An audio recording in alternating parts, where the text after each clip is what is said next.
Happy Thursday. It is your girl, Empress ShayMarie.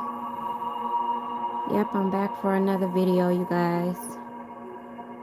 We're getting down to the wire in the matter of things, and I just wanted to come on and do another reading today. Finish up on this book that we've been reading, so that we can get started on reading another one. How's everybody doing today? Hope you guys are having a lovely day. Grand rising to you all. Happy Thursday.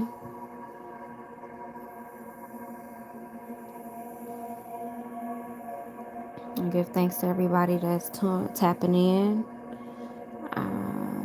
Library. Thank you all for tapping in. If I got some moderators on here, let me know. If I have anyone that's in the Freedom Writers chat that would like to be made a moderator and help me out while I'm reading, please just comment in the chat for me.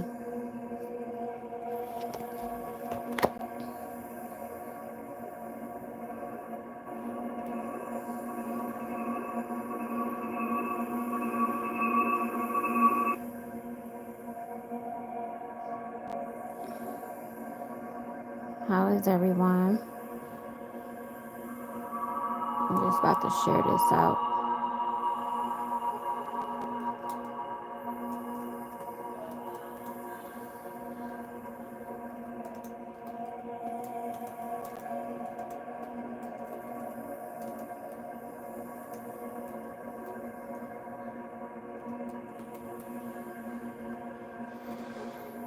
Okay.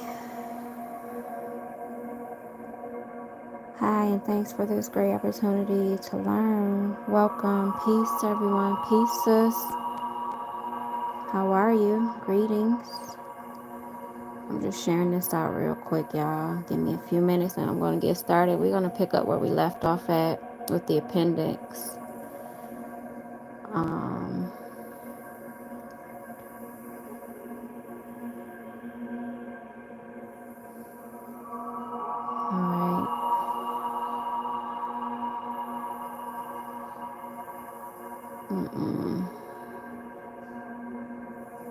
One more place I want to share. All right.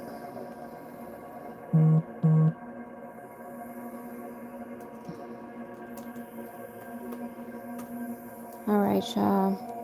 So, hope you all was able to catch up on the last the reading, from this book that I did on Tuesday, I believe it was. Yeah, Tuesday. So we're going to pick up where we left off at. We're on page 84. If you got the book, feel free to read along with me. We're going to get into the appendix. Okay. So, let me check this. Grand rising, everyone. Peace, Mr. Somebody. Thank you for tapping in. Thank you. All right. So, I'm going to go ahead and get started. We're going to be reading the appendix to Commercial Law Applied, Learn to Play the Game by David Robinson. This is chapter 1 of the appendix. It says failure to file and taxes owed. Filing any document with the IRS is a voluntary act that overrides your Fifth Amendment protection against witnessing against yourself, nor being deprived of life, liberty, or property without due process of law. Know that there are two separate entities, the Internal Revenue Service and the Internal Revenue Service. So there's two entities, the Internal Revenue, I read that wrong, and the Internal Revenue Service, okay, working together in contract or in concert. The Internal Revenue is an agency of the government of the United States, and the Internal Revenue Service is a collection agency for the non-federal government Reserve Bank. So, when the IRS charges someone with willful failure to file, they are actually billing the victim for an income tax that the victim may or may not actually owe. It is a presumption that needs to be quickly rebutted by the targeted victim. The victim usually tries to fight the change using the Constitution and or Title 26 of the Income Tax Code without ever requesting a verified assessment of the debt under the Title 15 of the Fair Debt Collection Practices Act. This gives the IRS the ability to be granted a nihil dicet or judgment, which is a no response judgment. Silence is agreement. So that's basically like a tacit agreement, okay? In United States District Court against the victim, making the bill a lawful bill. Once the bill is adjudged to be lawful, based on the presumption of a debt, the IRS gets to claim that the victim is fraudulently refusing to pay a legal debt and thereby converts the debt into a presumed criminal act. If first you ask them to verify the so-called debt under Title 15, it forces them to deal with you as a real person, not the corporate entity known as the straw man. They have no jurisdiction over you from that point on, as the real person, and you are then dealing with the IRS against himself and not the entire IRS corporation. Respond to the case under Title 15 of the Fair Debt Collection Practices Act, and the IRS agents have no jurisdiction over you, and the judge will treat them as they are, a collection agency and not a government entity. If you fight the case under Title 26 of the Income Tax Code, the judge will think that you're crazy, but won't tell you why, because Title 26 has nothing to do with the IRS. It's specifically for internal revenue instead. Okay? So I hope you guys understood those two differences. Chapter 2. Okay?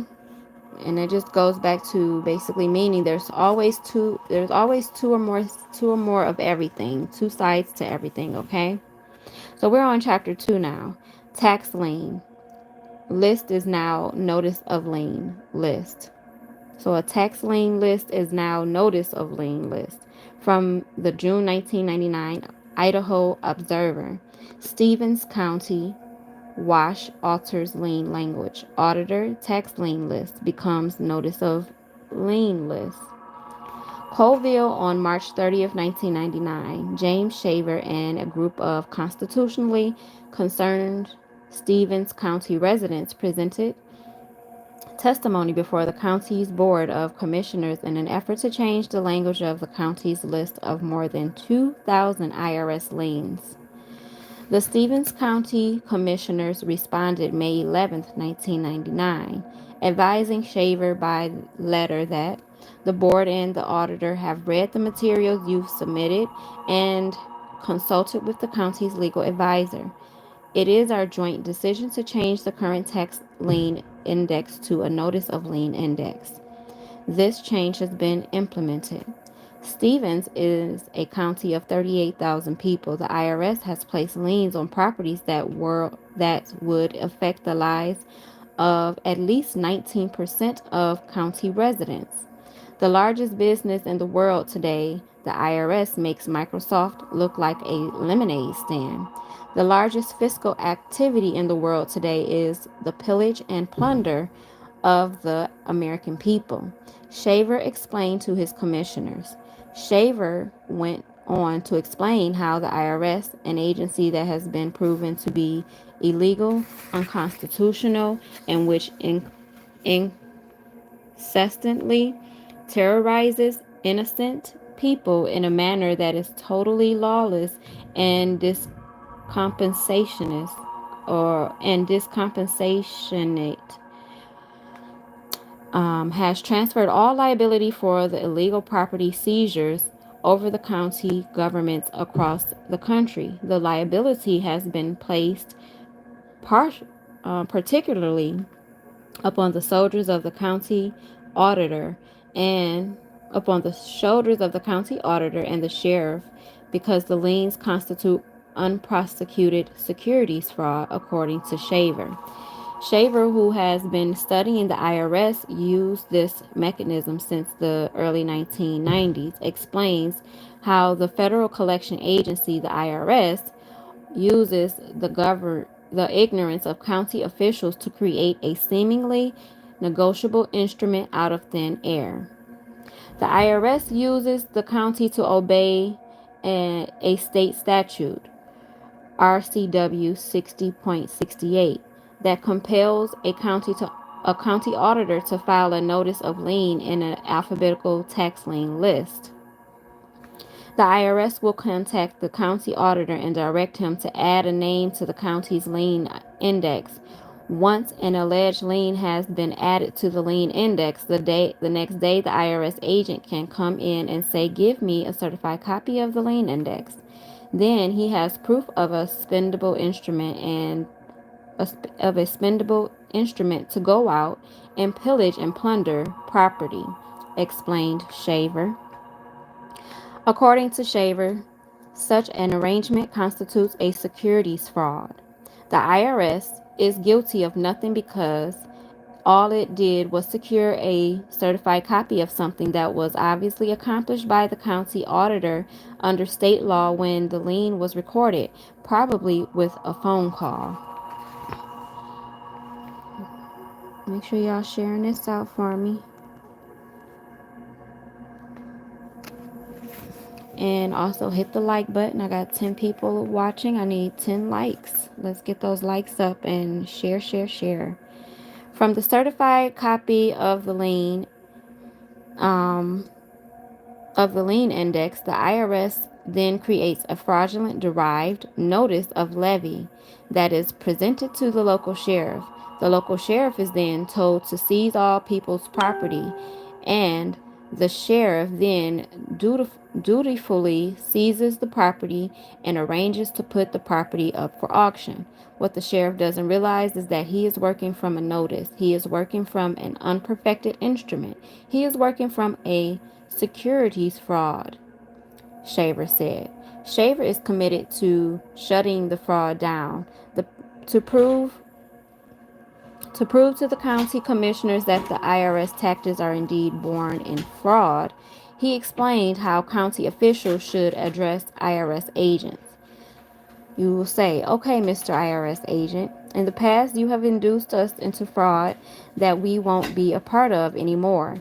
Now, first we need your delegation of authority from the Secretary of the Treasury of the United States of America to perform the assessment in the first place.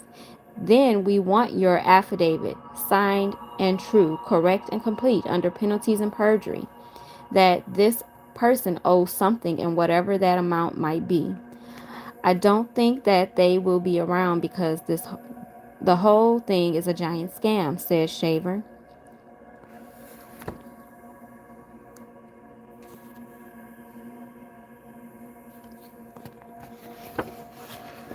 After Shaver's presentation, the commissioners asked several very good questions that were answered by Shaver with the authority of somebody that knows what he is talking about. The information presented to the county commissioners was apparently compelling enough to convince them that if IRS agents are going to use the county to create instruments whereby citizens are to have their property taken, then the IRS will have to place his own freedom and his own assets on the line by submitting an affidavit. E.V. Kaitonen, one of the concerned Americans who supports Shaver's work in hopes that fairness and lawlessness will someday return to our embattled nation, said that this is just the first in a series of steps that shall be taken to educate Stevens County government as to its county rights and responsibilities as the most powerful unit of government within our constitutional republic. This is a very important step in the process to educate county officials as to their true rights and responsibilities under the law to protect the interests of its citizens from the tyrannical intentions of lawless federal agencies. People, I'm sorry, People from across the country who are interested in making a similar presentation to their own county commissioners are encouraged to contact the Idaho Observer at 208-687-9441 so that we can put you in contact with Shaver. So this book is fairly old. I don't know how accurate this information is or if it's still in effect, but you guys can always try it. Take a screenshot of it and try it. And I'll try it as well. Chapter 3. And I want to say grand rising to Empress D. Michelle Presley. Thank you for joining me today, Miss Presley. I'm going to make you a moderator if you don't mind, since you are a part of the community already. And you've basically done everything you needed to do. I'm here, what I missed. Warren Family's Values. Well, we're just reading about the IRS and their fraud. So you didn't miss a whole lot. We've only been over here for 17 minutes now. So, I give you guys about an hour or so of my reading, of my time. So you're just in time, Mr. Warren Family Values. Thank you all for the likes. So moving on to chapter 3, we're doing 26 USC 6331. This section of Title 26 conveniently leaves out paragraph A, which says that the IRS levies can only be made against federal government employees. You're absolutely welcome. Neither a lien nor a notice of levy is issued by the IRS are valid absent a validating court order signed by a magistrate. If these forms have nothing but the name of the IRS employees on them, they are fraud. The IRS often deceives financial institutions and county recorders into surrendering the property of taxpayers by issuing fraudulent notice of levy or lien documents. Fraudulent notice of levy printed on IRS Form 668 ACDO, which may be different now, documents quote portions of 26 USC 631, but conveniently leave out paragraph A, which specifically says that a levy can only occur against employees of the federal government. The clerk of the employers and financial institutions who receive these levies usually have no legal training and will just surrender the money of property of the accused without asking even a single question, on the mistaken presumption that these levies or notices of levies are legitimate. They won't even verify that the levy or lien is signed by a magistrate. Oftentimes, they are threatened by the IRS with an audit or levy or seizure of their own property if they don't comply. The IRS weak link in our property rights is at the heart of how the IRS continues to successfully collect the tax that a few Americans actually owe. This unethical application of tax laws is called violation of due process, and it is commonplace. The federal courts, however, have said that the issue of a notice of levy does not constitute a valid levy. Below is one example. A levy requires that property be brought into legal custody through seizure, actual and constructive levy being a absolute appropriation in law of property levied on, and mere notice of intent to levy is insufficient. United States versus Odell, 6th Circuit, 1947, 160, blah, blah, blah, blah, blah. According Accordingly, in Ray Holdsworth, DCNJ 1953, 113 F Soup, Federal Supreme 878 888, United States versus Aetna Life Insurance Company of Hartford, in 1942. Judge Hinks observed that he could find no statute which says that a mere notice shall constitute a levy. There are cases which hold that a warrant for distraint is necessary to constitute a levy. So, how many people on here know what a warrant means? I want to test y'all today. Who knows what a warrant means?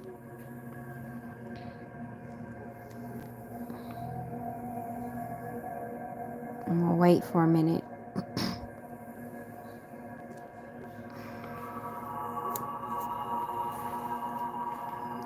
Because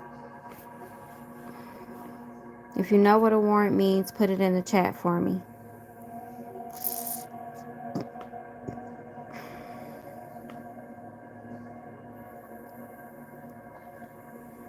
Okay, I know somebody know what a warrant means.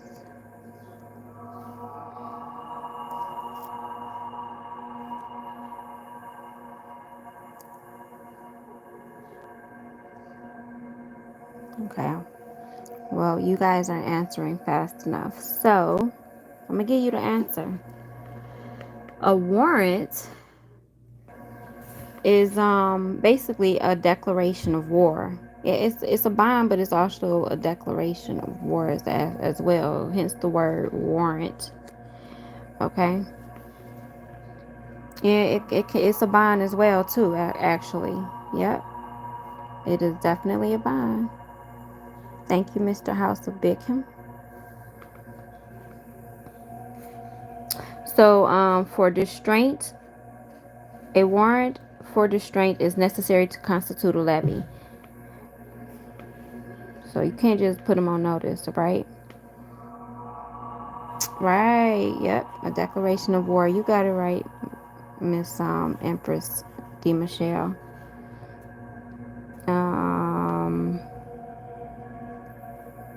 Absolutely. Okay, moving on.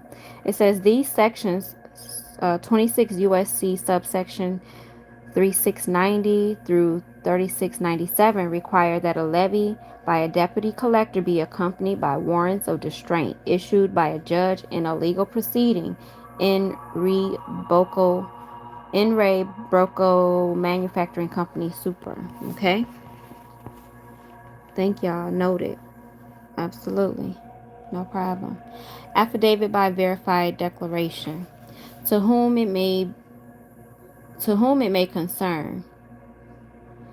Whereas the public record is the highest evidence form, I, the undersigned, hereby create a public record in the jurisdiction of Maine Republic and the United States of America. Okay? Plain statement of facts. Fact 1. I have not seen nor been presented with any admissible evidence which demonstrates that the IRS is something other than a collection agency for the non-Federal Reserve Bank, and I believe that none exist. Fact 2. I have not seen nor been presented with any admissible evidence which demonstrates that the IRS is something other than a corporation incorporated in the state of Delaware in 1933, and I believe that none exists. Fact 3. I have not seen nor been presented with any admissible evidence which demonstrates that the IRS is something other than a corporation unlawfully acting under a law as a government agency, and I believe that none exist. Fact 4. I have not seen nor been presented with any admissible evidence which demonstrates that the IRS is not required to adhere to Title 15, Chapter 41, Subchapter, was that 10, subsection 1962. And I believe that none exist. All right, we got 13, 14 people watching. I need the same likes to be matching. So hit that like button, y'all. Title 15 USC Chapter 41 Consumer Credit Protection Subchapter 10 Debt Collection Practices Subsection 1692 is an act of Congress designed to protect natural persons. 1692A says that the term consumer means a natural person or any natural person obligated or allegedly obligated to pay any debt from abusive collective agency practices. The IRS is incorporated in Delaware as a collection agency for a Puerto Rico company, the Internal Revenue Tax and Audit Service, IRS, a for-profit General Delaware Corporation, incorporated on July 12, 1933, file number 0325720. The IRS is not part of the United States government. The Diversified Metal Products versus Tebow Company Trust, IRS 93-405 E-EJL. Several other corporations involved with the IRS are also unlawfully acting under color of law government agencies. Notice. Notice to agent is notice to principal. And I always like to say notice to principal is notice to agents. So it says notification of law responsibility is the first essential of due process of law. Connolly versus General Construction Company, 269 U.S. 385 391. Your silence stands as consent and tacit approval to this regard. If no reply is delivered within 30 days, you are agreeing to the foregoing and are legally estopped. Pursuant to Carmen versus Bowen, 64A 932 1906. Silence activities estoppel. Okay, I hereby reserve the right to make amendment to this document as necessary in order that the truth may be ascertained and justly determined. If any living body has information that will controvert and overcome the declaration, please advise me in writing by counter declaration and affidavit form within 30 days from the receipt thereof, proving that this affidavit is substantially false. I, the undersigned, do herewith declare, state, and say that I am competent by stating the matters set forth herein, and that the contents are true, correct, complete, and admissible as evidence, and not misleading by my best knowledge and belief. This document may be recorded and may be used at the discretion of its issuers under Rule 902 of the Federal Rules of Evidence, including the jurisdiction of the state of Maine or whatever state that you're in, and the United States of America. By my hand this day, blah, blah, blah, and you sign, okay? So I hope y'all got that. Okay? Okay, so chapter 5, nil deceit, judgment. He says nothing, judgment. The first rule of winning in court is to win before going to court. The second rule is to make the other party argue about something other than the case. IRS attorneys know this, so we should know this too. The IRS is a debt collection service. When the IRS charges someone with willful failure to file under civil law, they are actually billing the victim for a tax. The victim then tries to fight the IRS using the Constitution and or Title 26 of the United States Code without ever asking for a verified assessment of the debt under Title 15. This lack of request gives the IRS the ability to obtain nil deceit judgment against the victim in United States District Court, making the bill a lawful bill. Once the bill is deemed lawful, the IRS gets to claim that the victim is fraudulently refusing to pay a legal debt and converts the refusal to pay into some kind of criminal act. Whereas in reality, since the IRS is a debt collection service for the non-federal Federal Reserve Bank, the victim can require that the IRS verify the assessment, which the IRS cannot do. And if it could, the victim could make the IRS take the action of the jurisdictional district the alleged debtor is in. However, the IRS cannot verify the alleged debt assessment. Only the victim can do that by admitting the claim. Okay?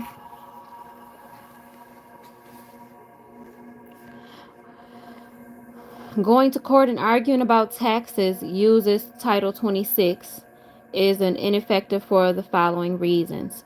Title 26 uses used by the government to determine the tax. The I I'm sorry, 2. The IRS is a debt collection service, not a government agency. See Diversified Metal versus Tebow Trust IRS. 3. The bill issued by the U.S. Treasury under Title 26 becomes a debt collectible by the IRS, which has to follow Title 15. If you fight the IRS under Title 26, you are fighting something that they have nothing to do with. It's like contesting the electric bill to the mailman. He will just think you are a nag and he can't do anything about it anyhow. Number 5, the bill has already been adjudicated under nil dicet judgment and stands if not contested under Title 15.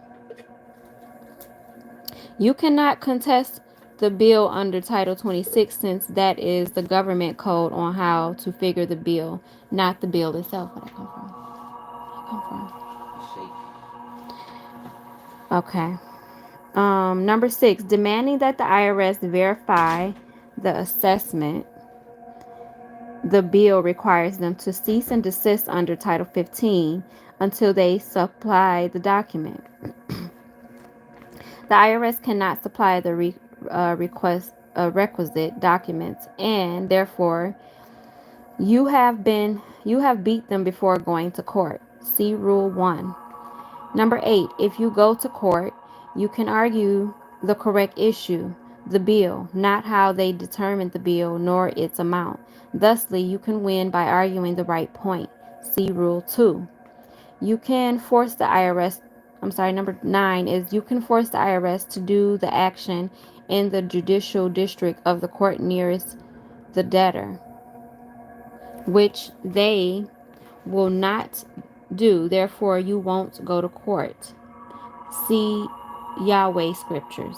Title 26, Subtitle F, Chapter 76, Subchapter A, Section 7408. So subsection 7408 says, actions to enjoin specified conduct related to tax shelters and reportable transactions. D. Citizens and residents outside the United States. If any citizen or resident of the United States does not reside in and does not have his principal place of business in any United States judicial district, such citizen or resident shall be treated for purposes of this section as residing in the District of Columbia. Who here lives in the District of Columbia? Let me see you drop a 1. Trace Act 666. Get familiar with Title 15. Absolutely. Definitely, Miss Presley, Empress.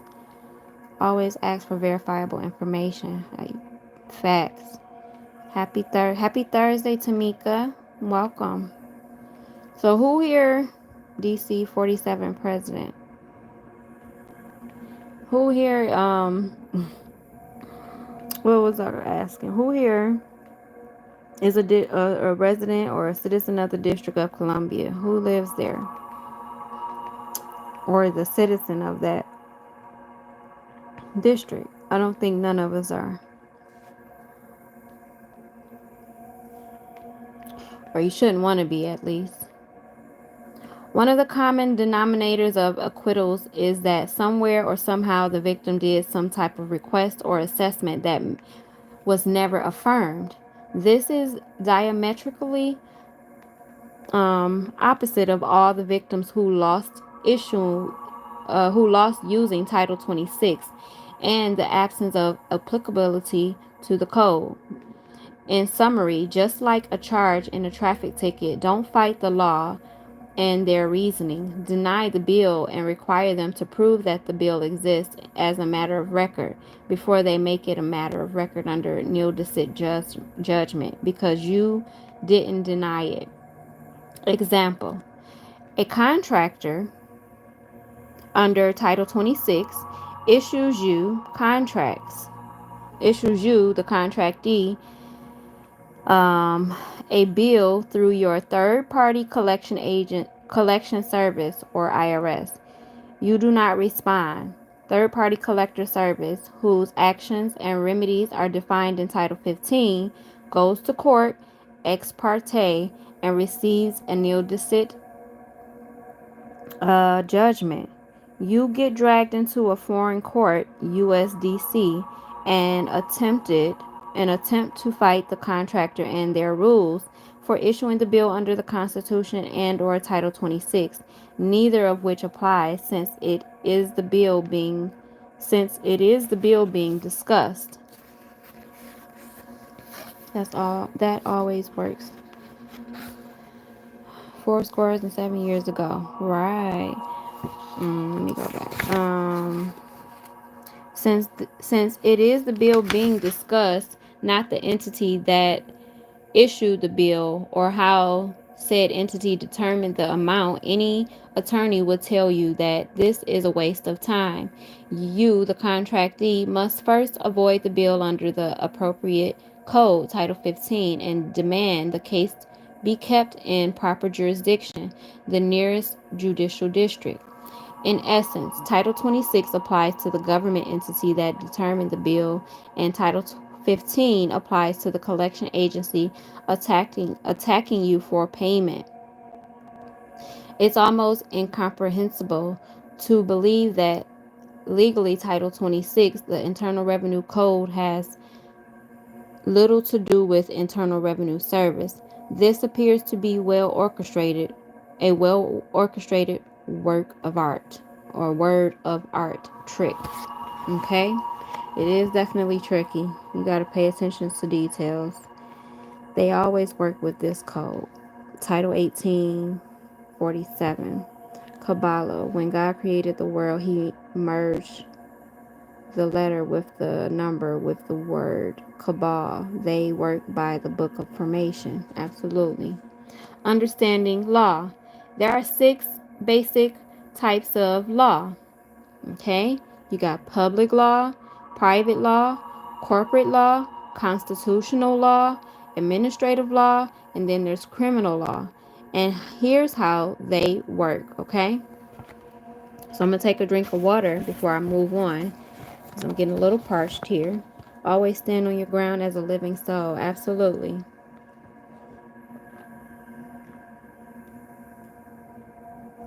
You guys are awesome in the chat.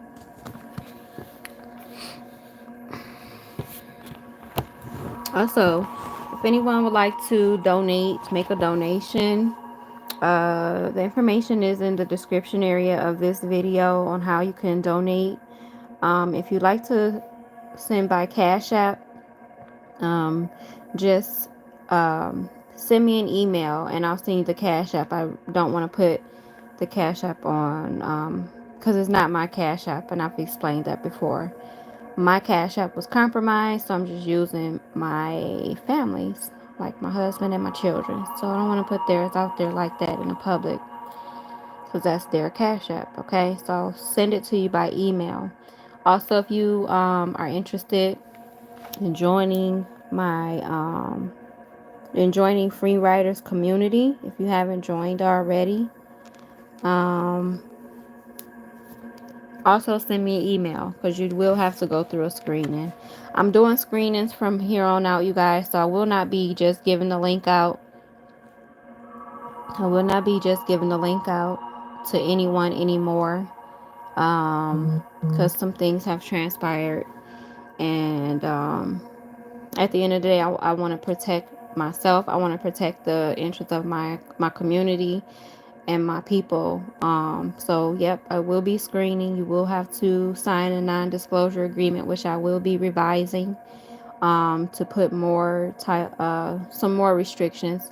And I hate to have to restrict people, because I don't want to try to be the boss of anyone. But at the end of the day, it's just some people just come and try to take over and think they can do what they want to do, when they could have just went and made their own group and do what I'm doing and build their own community.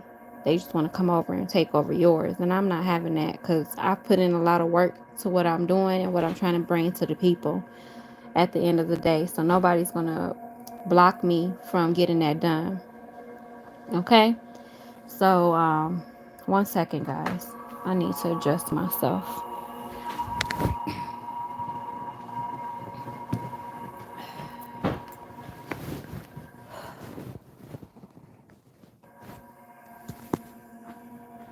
Okay. So thanks for the likes again. We're gonna go ahead and start moving forward with the reading.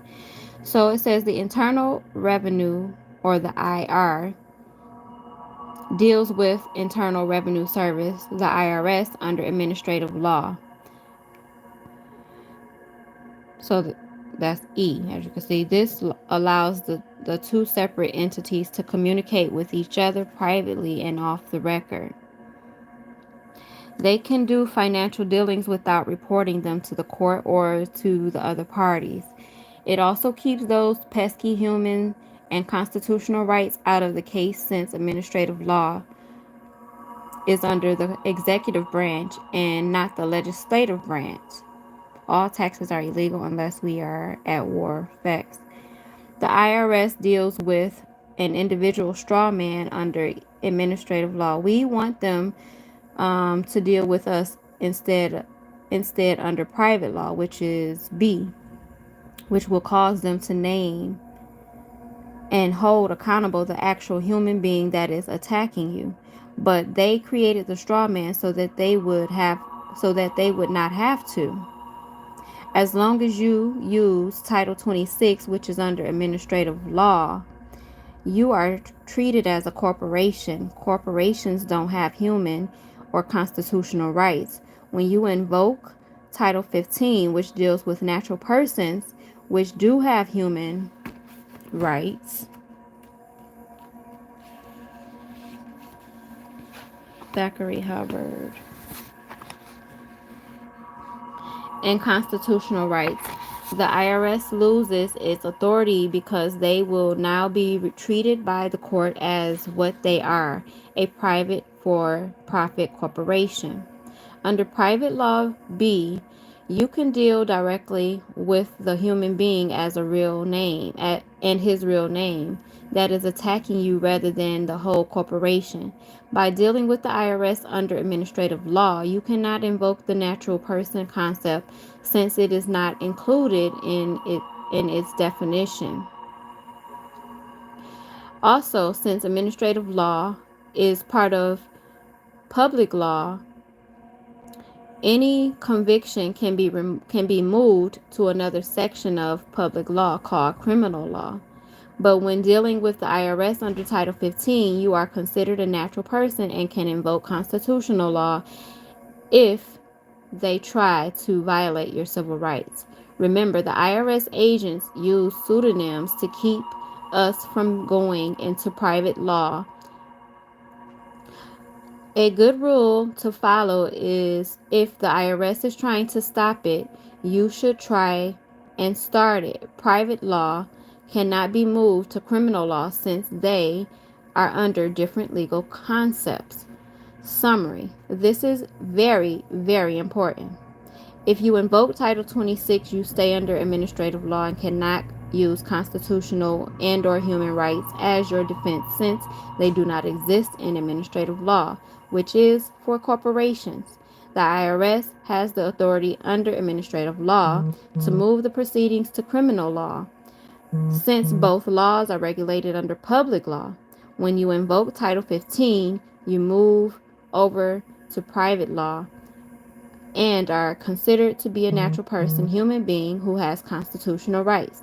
Plus, the IRS cannot move a case from private law, which it which is its own entity, to criminal law, since that is under public law. Definitions of laws. In general terms, public law involves interrelations between the state and the general population, whereas private law involves interactions between private citizens or private people, because we're not citizens. Generally speaking, private law is the area of law society that affects the relationships between individuals or groups without the intervention of the state or government. In many cases, the public-private law distinction is confounded by laws that regulate private relations while having been passed by legislative enactment. In some cases, these public statutes are known as laws of public order, as private individuals do not have the right to break them, and any attempt to circumvent such law is void as against public policy.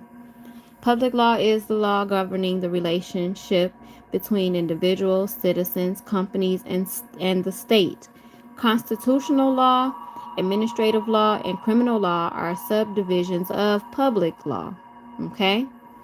Private law is a part of a legal system which is part of the jus commune that involves relationships between individuals, such as the law of contracts or torts, as it is called in the common law, and the law of obligations, as it is called in civilian legal systems.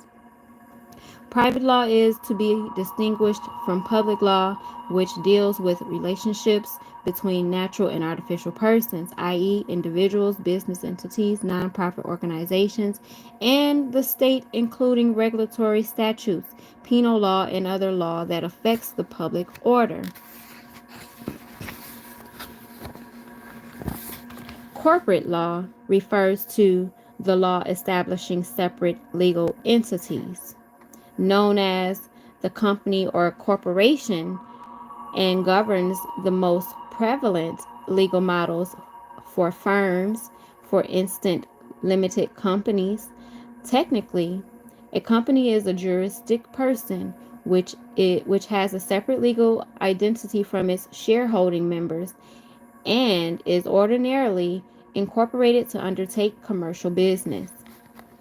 Constitutional law deals with the relationship between the state and individual, and the relationship between different branches of the state, such as the executive, the legislative, and the judiciary. Administrative law refers to the body of law which regulates bureaucratic, managerial procedures and is administered by the executive branch of a government, and to the body of law that defines the powers of administrative agencies, rather than the judicial or legislative branches if they are different in that particular jurisdiction.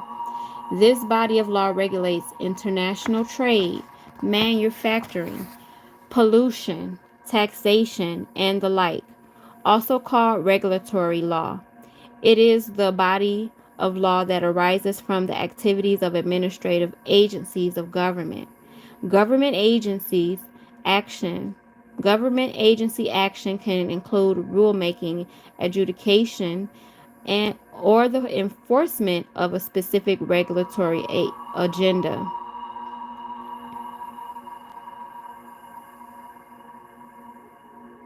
Okay.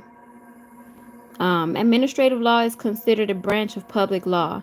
Administrative law expanded greatly during the 20th century. Criminal law involves the state imposing sanctions for crimes committed by individuals so that society can achieve justice and a peaceable social order, which is really not, it's all false. This differs from civil law in that civil actions are disputes between two parties that are not significant public concern. Okay? IRS levies and liens. Written by Rico S. Guerin, future sheriff of San Miguel County, New Mexico. The Federal Reserve Bank, aka the IRS, is the biggest lie and scam in world history. IRS are the three most frightening and aloof letters in the English language. The deep-seated fear and loathing serves a very specific purpose. It serves to keep the people of America enslaved in submission to an illusion, a lie. It is emotional and psychological chain around the neck of the American people. The IRS has a horrible reputation and has earned every bit of it. It has, by their own admissions, committed crimes against innocent citizens and continues to be the Gestapo of America today. They confiscate more homes, destroy more families, take more money, ruin more lives, and commit more crimes than all the street gangs combined. They are indeed vivid proof that the greatest threat we face as a nation is our own federal government. From the County Sheriff, America's Last Hope by author Richard Mack. That's deep. That's deep. That's deep. I need to put this on my paper. Take a screenshot of that, y'all. Somebody send me a screenshot of that. Okay. The IRS is a private. So it says here it is in a nutshell. The IRS is a private debt collection agency for the private banking system known as the Federal Reserve Bank. Period. The IRS is not a government agency. I repeat, the IRS is not a government agency. Never has been and never will be, okay? The IRS, formerly the Bureau of Internal Revenue, BIR, situated in and with authority only in the Philippine Islands, Trust Fund number 61, later moved into Puerto Rico Trust Fund number 62 as well. In the 1950s, with the stroke of a pen, the BIR was transformed into the current notorious IRS and brought into the 50 United States.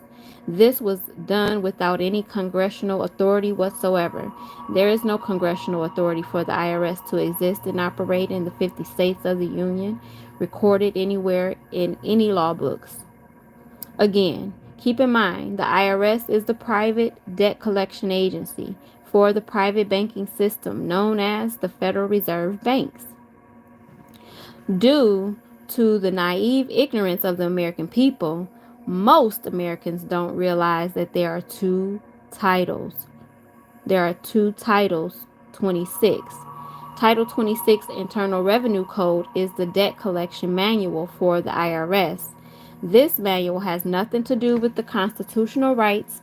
The IRS does not collect an income tax. The IRS is simply collecting a user fee payable to the Federal Reserve Bank because we Americans are using its private credit system. The user fee had to be disguised as an income tax to fool the American people and keep them enslaved. Wow. So then you have Title 26 of the United States Code, which is non-positive law, which means that no American citizen is subject to it. However, all U.S. citizens are subject to it. So if you're an American, I don't want to, well, I guess since it's in capitals, we can say American citizen. But I wouldn't want to be called a citizen at all, especially if you're not writing it on paper. So we're going to just say if you're an American, you're not subject to it. But if you're a U.S. citizen, as you can see here, a U.S. U.S. lowercase c citizen, you are subject to it. In order to understand U.S. citizen, you must go to USC subsection or section 3002. Okay?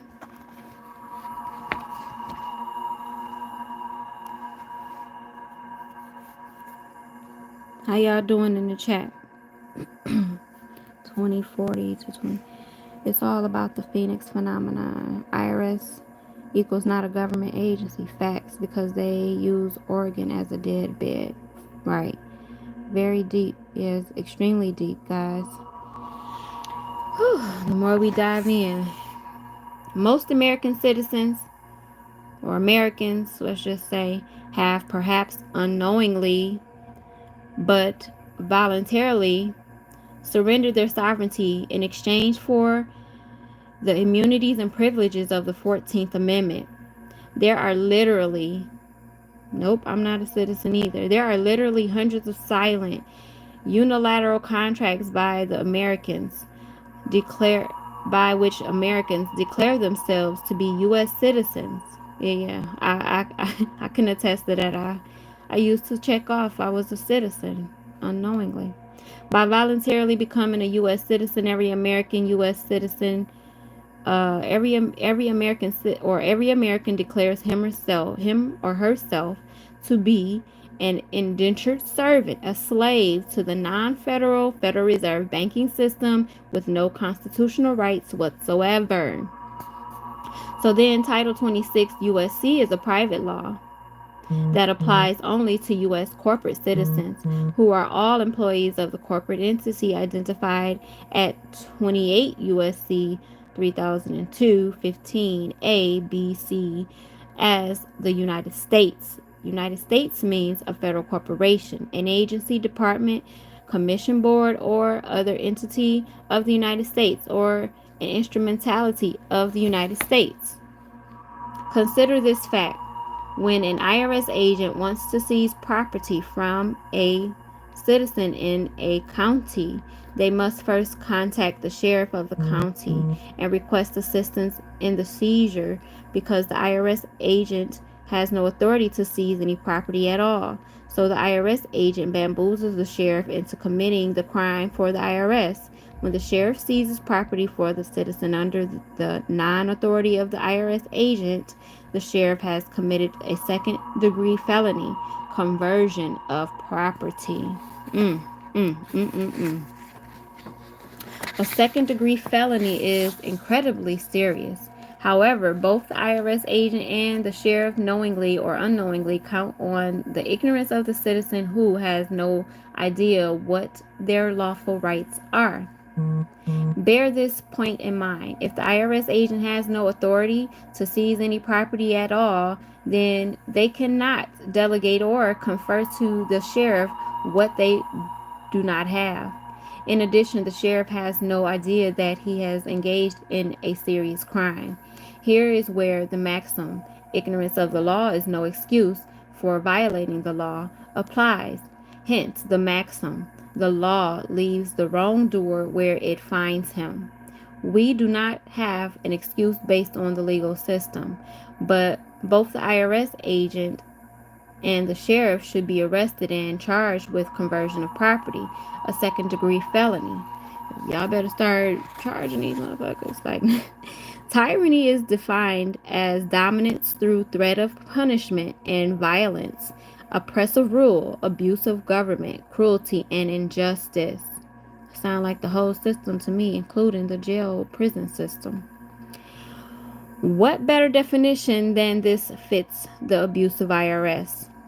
America is using a private credit system wherein the medium of exchange is the Federal Reserve notes that we call dollars. Hence, the so-called income tax is in reality nothing more than a disguised user fee the Americans must pay to the non-federal Federal Reserve Bank for using their private credit system. Research Title 12 USC. The legal definition of dollar is a gold or silver coin of a specific weight and with specific markings. Thus, a Federal Reserve note, FRN, is not and cannot ever be a dollar. A note is not money. See Black's Law Dictionary. So Miss Vicky says, so since we not using the word citizen, what would be the best word to use? Individuals, or just use the word man or woman? Yeah, you're an American. You're an American national. You can use American. Yeah, just say you're an American. You don't want to use the word citizen. Yep, an American living man or woman sojourning on the land in living flesh and blood. Okay? The Federal Reserve notes in use today are mere evidence of a debt. I repeat for emphasis, Federal Reserve notes are not dollars and can never be dollars. So once again, I said it last week. I'm going to say it again. Everybody's stashing them Federal Reserve notes under the bed, under the mattress, in the shoebox, in a closet somewhere. They're not worth anything. You better go turn them into some weight. What did it just say? Gold or silver coins, right? It just said that. Gold or silver coins with a specific weight and specific markings are what money is. So you better get them dang on dead notes from under your bed, draining your energy and shit, and go take it and get some real money around here. Some silver and gold. The Federal Reserve banking system is not a federal government agency. There aren't reserves, and there is no real money of account of the United States in existence and use today. The Federal Reserve banking system is a private cartel that usurped the authority of the Congress to coin money. Federal Reserve notes are just as worthless or just as valuable as monopoly money used in the game Monopoly. If we go to the Constitution for the United States, notice how they write United States of America, Article 1, Section 8, we find that only Congress was given the authority to coin money, regulate the value thereof and of foreign coin, and fix the standard of weights and measures. This authority given to Congress by the Constitution for the United States of America was not to be delegated to any private corporation for that corporation's private gain. The authority to coin money was usurped by the unlawful enactment of the Federal Reserve Act of 1913. The Federal Reserve Act is a private law passed by only 4 congressmen after the congressional session had closed for the Christmas holiday in December of 1913. Congress can pass both private laws and public laws. Congress does not have to tell the Americans which law is private and which law is public. We are simply led to believe that all laws are public. Wow. Deep, deep, deep. I have a fear of losing out on getting gold and silver because some of us are not in position to be able to buy gold and silver. I can show you how to get gold and silver for very small quantities. Just email me. I can show you how to get gold for like $5, starting at $5. Email me. Silver, same thing. It's not hard. You just have to get started, whatever. If you go on my page and see my collection, like one of the very first videos of mine is a picture of me with some of my collection. And I didn't get that at one time. I did it over a series of months and years, okay? All right.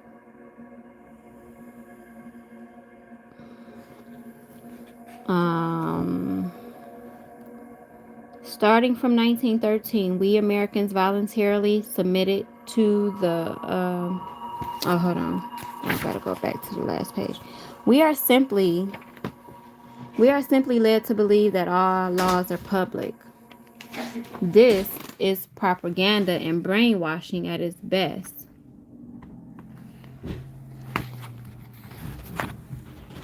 Sorry, y'all. Starting from 1913, we Americans voluntarily submitted to this private law through our own ignorance. Once submitted to this private contract law, we became voluntary slaves of the Federal Reserve System. There will have to be an injunction into your business bank account in order for IRS to tap into any business account, regardless. Bank accounts can still be frozen by Big Brother.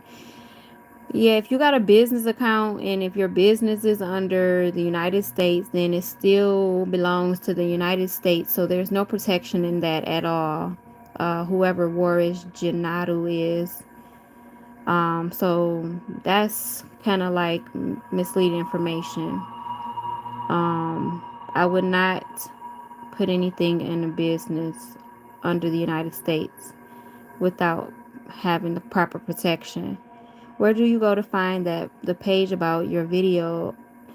Just go to my channel. So you go directly to my channel and then you see all my videos. It's the first video that you'll see when you go to directly to my channel, Miss Vicky. And also if you're in my Telegram chat, just email me. If you're in the or email me or message me privately, and I can show you what you need to do, how to start getting your assets and converting your dollars over to the proper type form of money. Okay.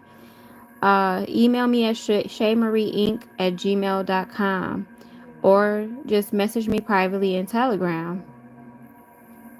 Okay. Every president puts his left hand on the Bible to manifest universal law. God is great. I'm going to go through this very problem with the IRS now. They have put a tax lien on my property that I was just about to sell and found out by the title company and was looking for a remedy. Look at the universe, Julian. Glad to be of assistance.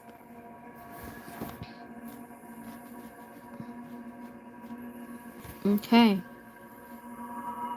Okay, yes, I'm on your Telegram channel. Thanks. Okay, no problem. So it says this was a silent coup d'etat wherein the American people became the slaves of the Federal Reserve Bank. The killing blow, the coup de grace, pronounced coup de grace, was delivered upon the American people by Franklin D. Roosevelt in 1933 by removing the gold standard from the American economy. Franklin Roosevelt assisted the FRB, or Federal Reserve Bank, in heisting the gold supply from this country right out from under our noses. The Federal Reserve Bank is the single largest sting operation ever set in motion. FDR knew what he was doing. Since then, no American citizen has actually paid for anything. We have just exchanged worthless Federal Reserve notes for more worthless Federal Reserve notes. We lease our property from state of whatever your state you're in. We lease our cars, we lease our houses, we own nothing.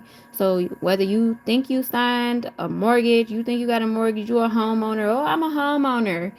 No, you're not. That house belongs to the state that you're in. You're leasing. You're nothing but a tenant in joint common, pretty much. You're a renter. Since 1933, no Americans has owned their property in allodium. That is why the state of your state can take your property for just about any reason, i.e., eminent domain, failure to pay so-called property taxes, state income taxes, etc. For anyone who has ever dealt with a debt collection agency, you know how nasty, mean, and dirty they can be. Now take that nastiness, that meanness, and dirtiness and multiply it 100-fold.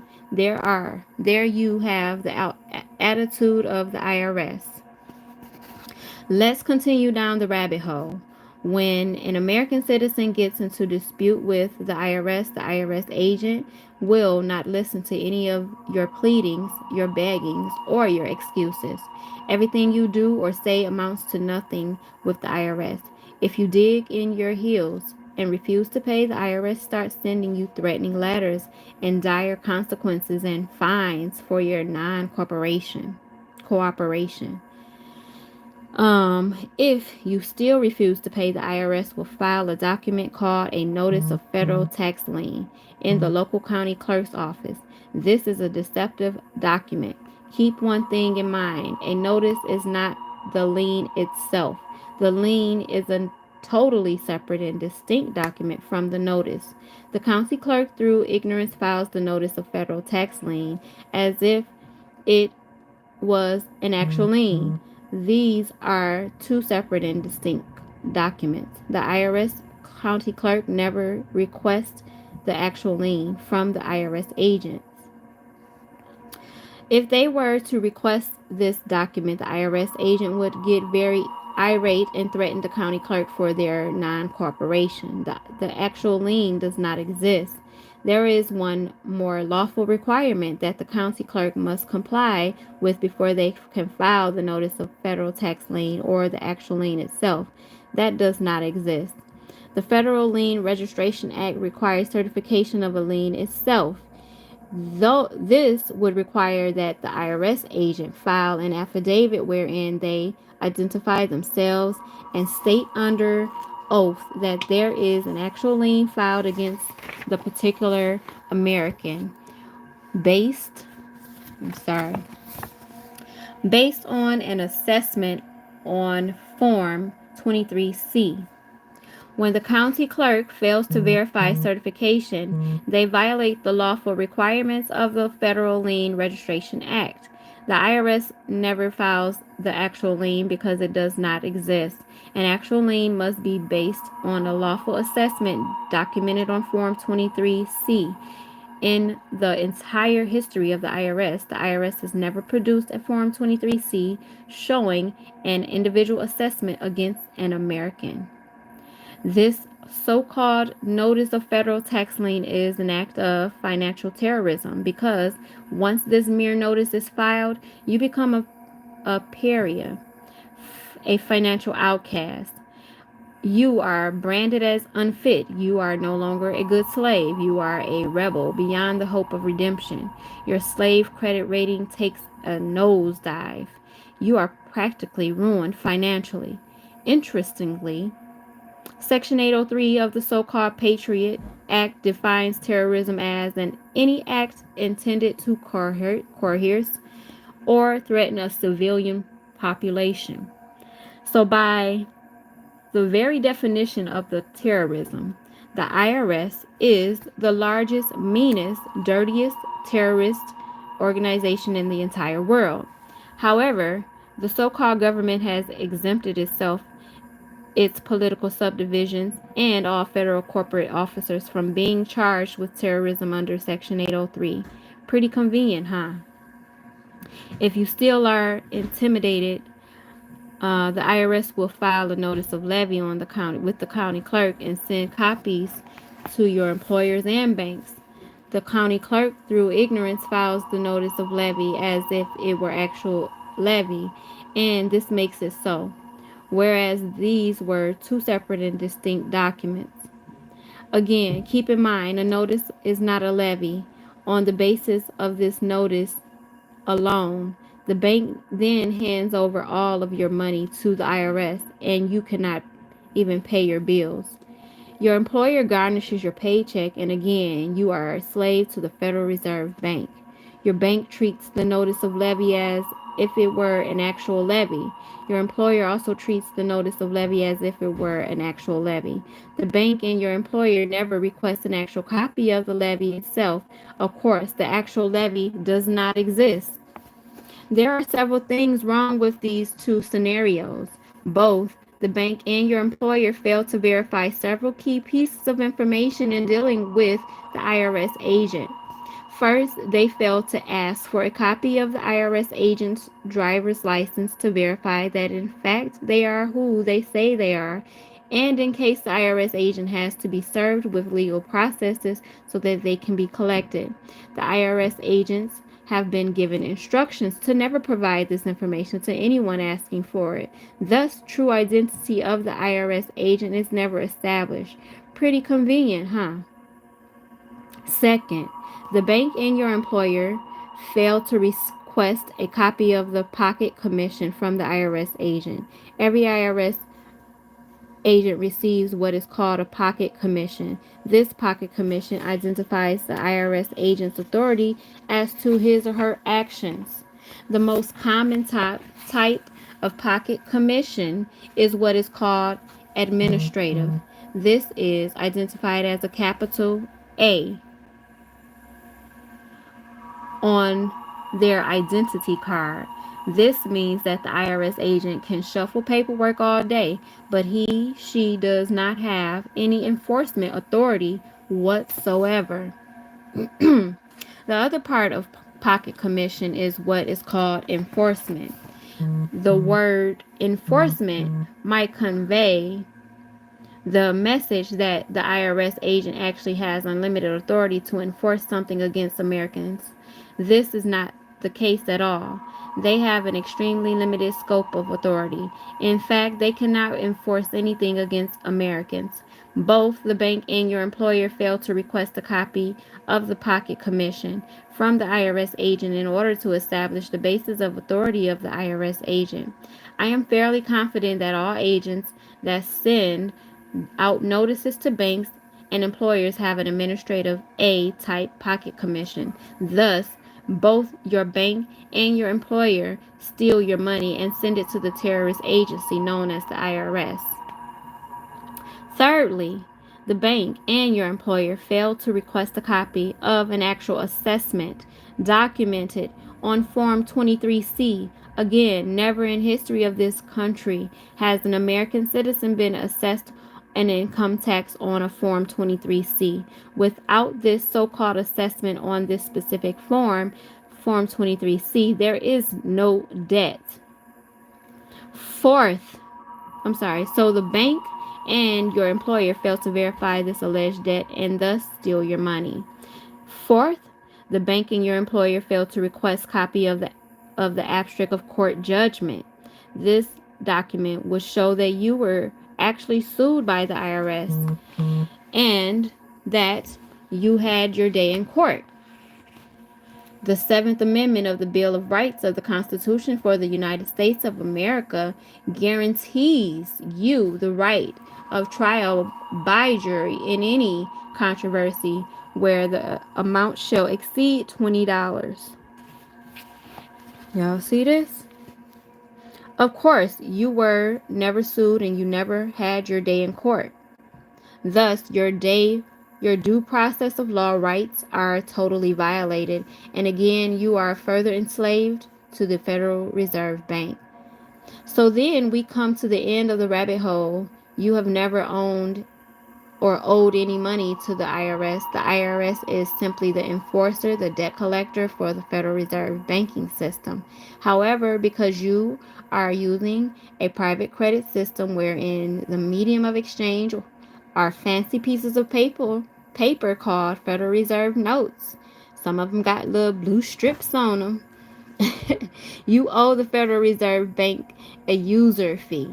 By way of information, the IRS does not have a bank account wherein your tax payments or user fees are deposited. All of your tax payments are deposited into the bank account of the Federal Reserve Bank in one region or another. The Federal Reserve Banks and the IRS constitute the single largest sting operation, the single largest fraud, and the single largest swindle in the history of the world. In order to keep this Alice in Wonderland illusion going, the so-called government developed the entire industry to support and perpetuate this fraud, the tax preparation industry. So all y'all going to H&R Block and Tax Cut and all of these different businesses, they robbing you too, whether you know it or not. Tax preparers, accountants, so-called certified public accountants, self-proclaimed financial gurus advising about tax loopholes, etc., etc. All the current paycheck garnishments in the entire country could be stopped by having your employer request the above-mentioned documents, to wit: a copy of the driver's license of the IRS agent, a copy of the pocket commission, showing the authority of the IRS agent. A copy of the assessment against the American citizen, shown on Form 23C. A copy of the abstract of judgment or court judgment that verifies that you have had a trial by jury. As sheriff of San Miguel County, I will provide educational classes to the county clerk and the employers who are currently garnishing wages and paychecks to identify areas where they may have broken the law and unwittingly stolen their employees' Federal Reserve notes and thus committed conversion of property, a second-degree felony. Furthermore, I will work closely with the county clerk through education and knowledge so that the county clerk can stop breaking the law and committing financial terrorism against the citizens or against the Americans or those that domicile in San Miguel. I don't like saying citizens, y'all. When the citizens of San Miguel County elect me as their new sheriff in town, I will ban the IRS from San Miguel County. And if I catch the IRS agent within the boundaries of the county without my permission, I will arrest him for trespassing. IRS debt collector for Federal Reserve Bank. Yep. Barbarian Illuminati. Yep, facts. I know law and code. They don't want me saying one sentence. Show me the correct parse, syntax, grammar for the avoidance of perjury. Absolutely, Jeremiah Gabbard. Thank you for your comments. Thank you for interacting. Bavarian Illuminate 188. Why you have postal carriers on your bills? $1, $2, $5. Da, da, da. Add to 188. Wow, that's deep. She riff. Wow, exactly. Yep. All of these words and stuff is definitely wordplay. Definitely wordplay. So guys, I'm gonna stop at page 118. So we'll pick up on page 119, chapter 7 is what we'll start tomorrow. Start the next time I come live, okay? I'm trying to get this book done, so we'll probably be done the next time because it's probably only a few more pages. Like I said, I'll give you all an hour of my time or so each day to get these readings done. More than likely, I'll come back tomorrow and finish the reading. Okay.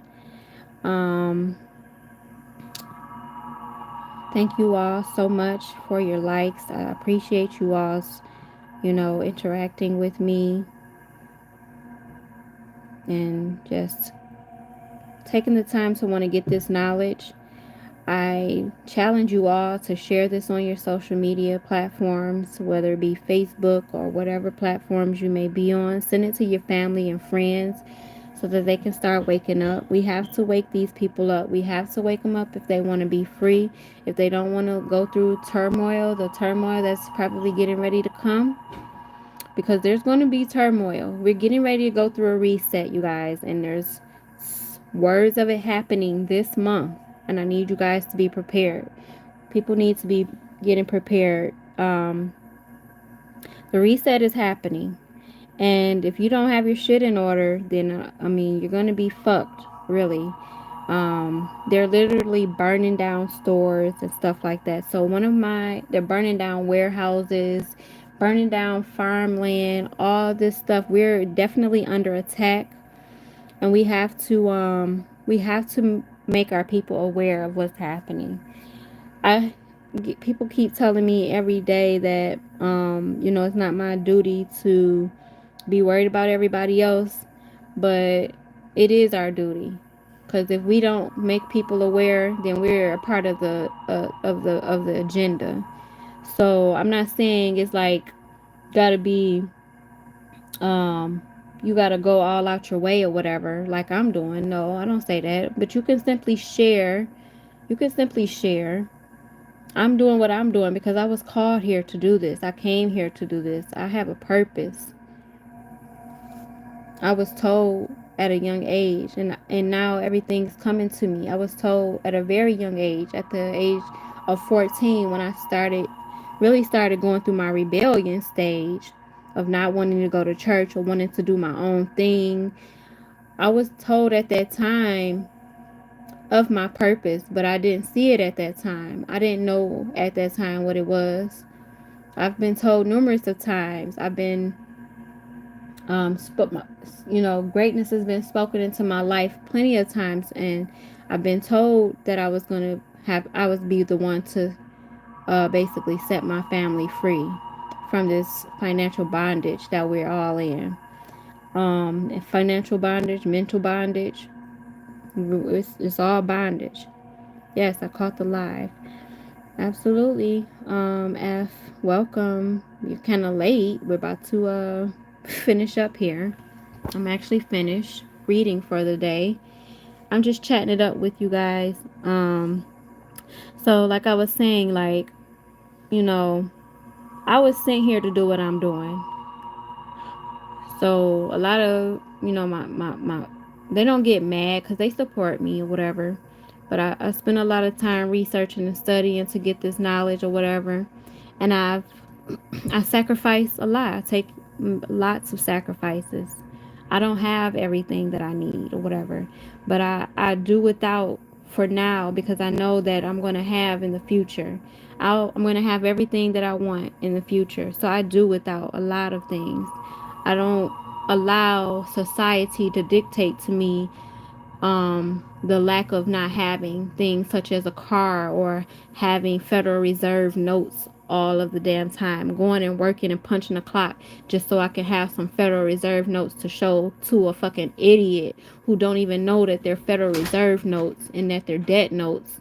I don't have nothing to prove to nobody, but what I am gonna do is get this knowledge out here like I was called to do. Truth is truth. Truth is a solution.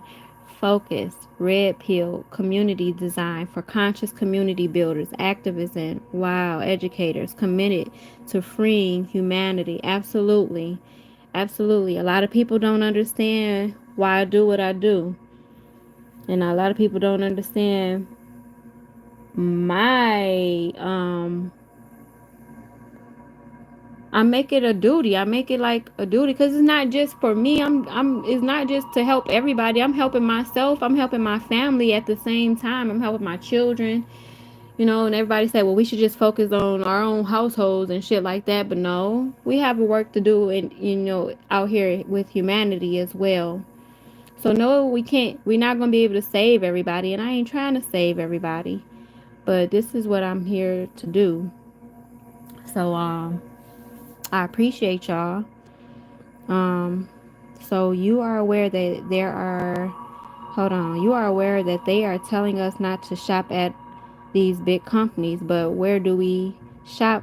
Well, y'all shouldn't be shopping and nobody, like, we got to get back to what Big Mama and them used to do. We get, start Mother Mia, Mother Mia is doing her grow show and no classes. So if you're in my Telegram chat, you have access to that group for the Grow Show and No classes that are held every Saturday. Every Sunday at 2 p.m. Eastern Standard Time. Me and Shay L is showing y'all how to grow food in small spaces, how to grow food within 7 to 14 days, how to, she's showing you what you need to do, how to be prepared. We're literally showing you guys the things you need to do to take action. We shouldn't be shopping in these grocery stores and eating these people's foods anyways and depending on them. That's the part of the war. So we want to also, I have, if you're interested, I'll post it on my communities page on this YouTube channel. I'll post the information where you can order. uh, it's 25-year life expectancy or life expectancy or whatever, shelf expectancy. I shouldn't have said life, but shelf life, kind of like of emergency food. So I have buckets of it here myself. I know how to plant. I have seeds and stuff like that. So I have generators. If you guys need to be looking into investing in generators, preferably solar panel generators, because it's being said that the grid is going to get shut off. So you guys definitely want to take action. Don't take this stuff lightly. We've already been seeing little evidences of it, little test runs of them doing what they're going to do when this great reset happens. So you guys want to get yourselves positioned. You definitely want to come join Freedom Riders, which you're going to have to go through a screening process.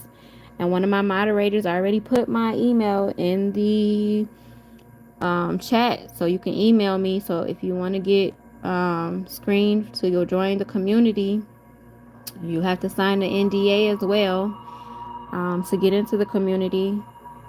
Then just email me, because we are working together. I'm teaching everybody how to get themselves prepared, documentation wise, from step by step, from birth certificate authentication to status correction to the SPC process to getting your bank set up, your trust. Sorry, someone was calling me. Getting your trust documents set up and things of that nature. Like, there's things that have to be done if you want to be operating correctly in the private, you guys, and get your property and all of your rights and stuff like that protected, and get access to your minor estate, which is basically an unlimited bank account. Y'all better get with me. Stop bullshitting. Stop the BS. This is serious business.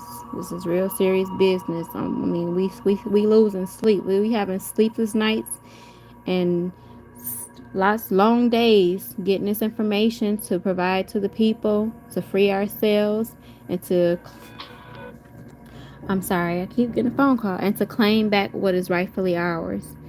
Whether you know it or not, if you are indigenous to the Americas, if your ancestors are indigenous to the Americas, from the 1800s, 1700s, if you can trace your family back, further than that even, you're indigenous to this land. You're indigenous to this land. These are our lands that were stolen from us. And this our shit. And we're gonna show y'all how to claim your shit back. Period.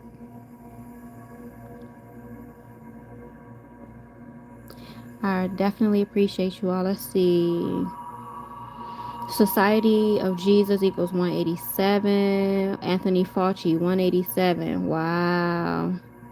Insurrection Act of 1807 is 187 days president between Trump's birthday and the last legal Jesuit Pope Francis' birthday. Wow.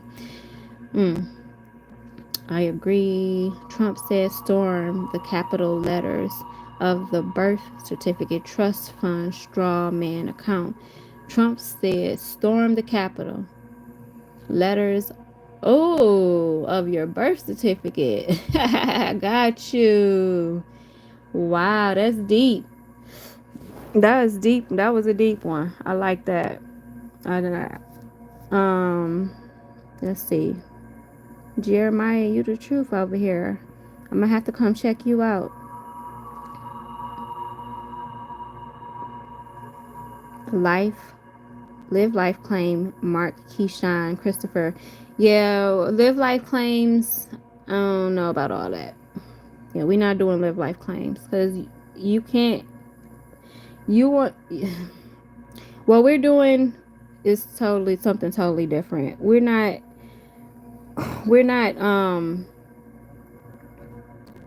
doing a live life claim. We're gonna identify ourselves as a living soul, but we're not doing live life claims, because when you do a live life claim, you're making a claim over the entity, and your entity cannot be living, period. So that's what the live life claim is, and it just doesn't make any sense to me. I don't know. That's just my opinions, but per my research and study. So yeah, we're not focusing on that, but we definitely got I got what you need to get the job done and get I know it's parsing text grammar. But yeah, we not doing parsing text over here. But we definitely appreciate all of your knowledge drops that you're dropping with the numerology. I'm definitely checking out Jeremiah Gabbard. Absolutely. Some people are going through the Magna Carta to get all this established. Okay. Yeah. The Magna Carta. Yeah.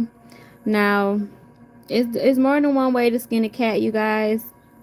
When I've been down every rabbit hole and done so much research on all of these different types of organizations and stuff like that, and that ain't where my ancestors led me to. My ancestors led me to the answers that I'm gonna share with the people that's in my community.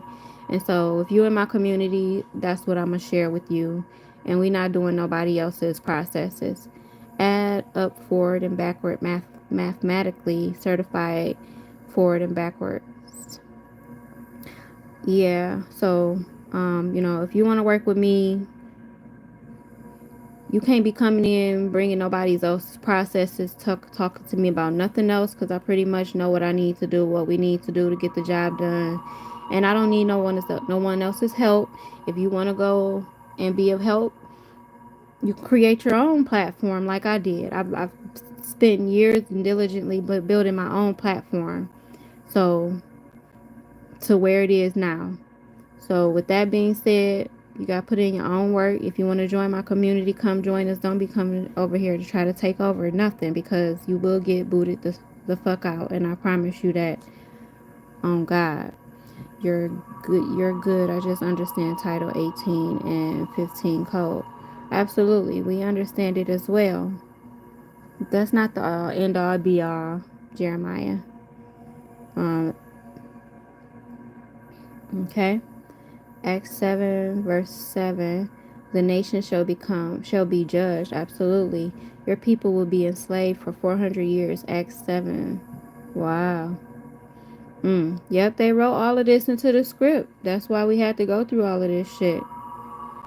They scripted everything they wanted to do to us right in that Bible, and our people was eating it right up, sucking that shit right on up, thinking they follow and then to make it so bad, they want to follow every word of that tells you about how to be a slave, but the shit that tell you how to empower yourself, oh no, they don't want to follow that shit.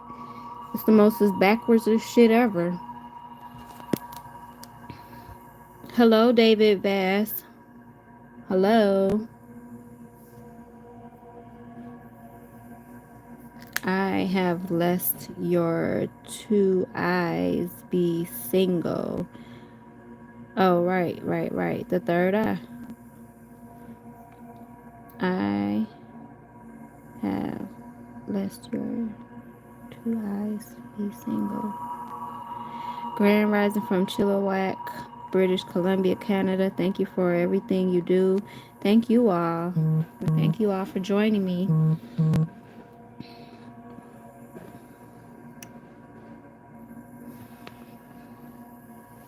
Appreciate everyone. So I'm gonna go ahead and end this live, you guys. Like I said, if you want to contact me, if you want to be a part of anything that I'm doing, um, just email me, y'all. Email me. I did have my links out there, but I had to shut all of that shit down because people are crazy. Some people are just crazy. Power outage 56, Anthony Fauci 56, natural disaster 56, Regeneron 56, food shortage 56, all CNI 56, coronavirus 56. That 56. Wow. 56. what man, 56. I know something about a 56 too. 56. I like that number right now, honestly. I know something about the number 56 too. So let's see. The 3 is the third. Right. Look at August 20th of 2019 and 400 years of slavery and Acts 7 verses 6. Look up those dates. August 20th, 2019. It sounds familiar. I think I know what you're talking about.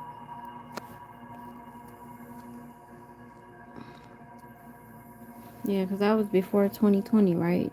For the pandemic. Yeah, I think I know what you're talking about. 1 plus 2 is 3. Wow. Third eye. Boom. Deep, deep, deep, deep, deep revelations, guys. I love it. So who else is on here? I got 19, 20 people. Y'all, who else is on here? When's the next meditation? Meditations are always on Wednesdays at 6. Meditations are every Wednesdays at 6. Classes are held on Tuesdays and Thursdays at 6. So Tuesdays class 6. Wednesday is meditation 6. Class at 6 on Thursday. 666. I did not do that intentionally, but hey.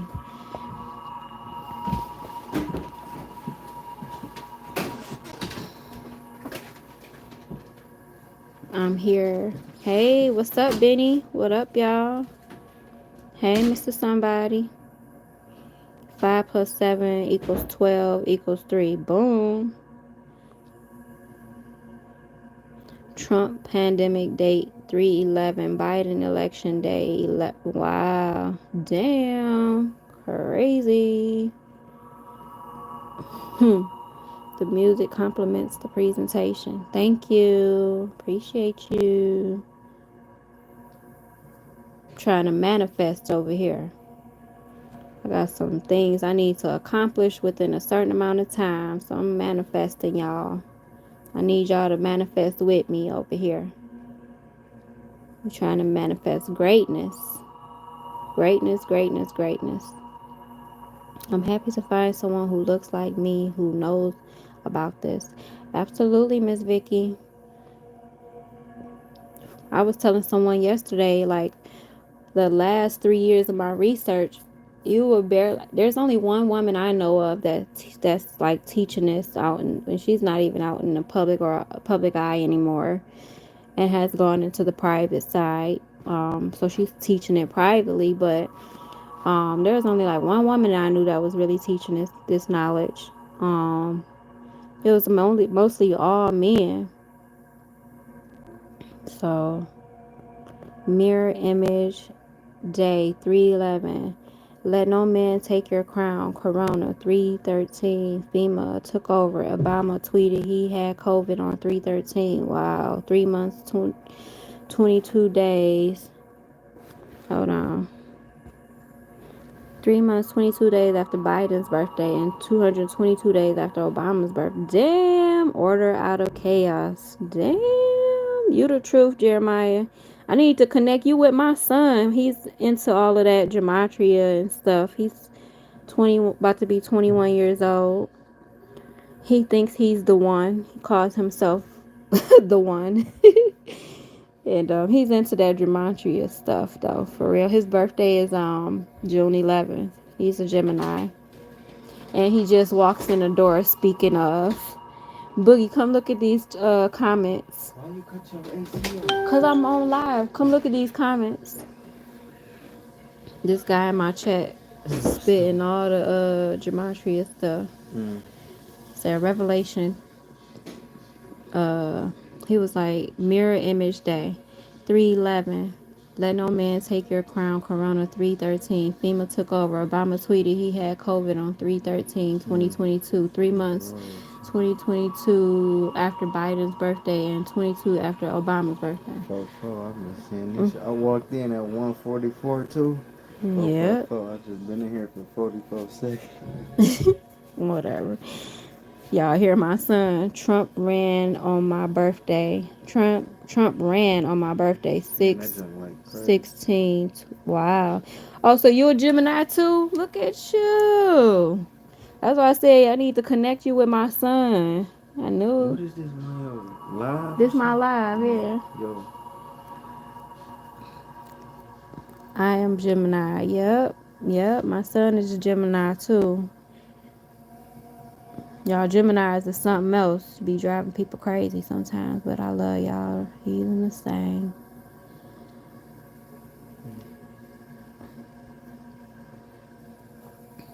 Jeremiah. Yep. Connect with me. I'm gonna connect you with my son. Most 222 definitely. Neo breaking from the matrix. 222 equal illusions. Yep. One on one 616. He too. said real. 616 real 666. Yeah. Bam.